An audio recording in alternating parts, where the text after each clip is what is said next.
Because of our poor eating habits and our lack of activity in our lives, we are becoming less and less sensitive to our own insulin, which is now referred to as the metabolic syndrome or prediabetes. Nearly half of the adult population and around a third of our children are in some stage of insulin resistance. This slide is a graph that was brought into my office by a pharmaceutical rep, which illustrates this problem very clearly. This illustration shows about 25 years of an individual's life and what really happens to you when you become insulin resistant. However, you just don't wake up one day and have insulin resistance. It takes 10 to 15 years of poor lifestyles before you eventually tip over into insulin resistance, which is represented in this illustration by the orange line.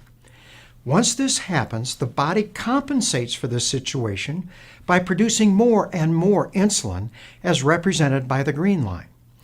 As your blood insulin levels rise to compensate for this insulin resistance, your blood pressure goes up. Your good or HDL cholesterol goes down.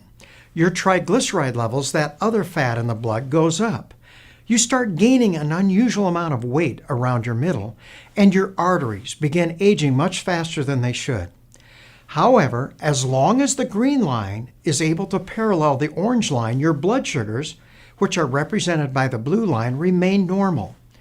However, over time, the body just can't keep making that much insulin, and after 10 to 15 years in this pre-diabetic state, the blood insulin levels begin to drop, and there goes your blood sugars eventually rising into that diabetic range.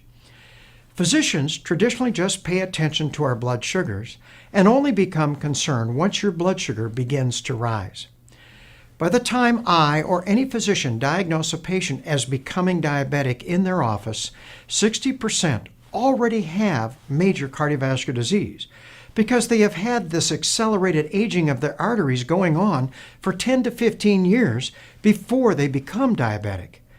This is the main reason 80% of our diabetic patients die prematurely from what is referred to as a cardiovascular event, like a heart attack or stroke.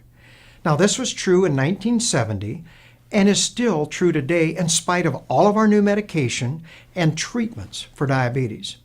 In 2008, the American Association and the American College of Endocrinology, these are the diabetes specialists in the U.S., presented a consensus opinion and are now encouraging physicians to treat prediabetes as aggressively as we do diabetes.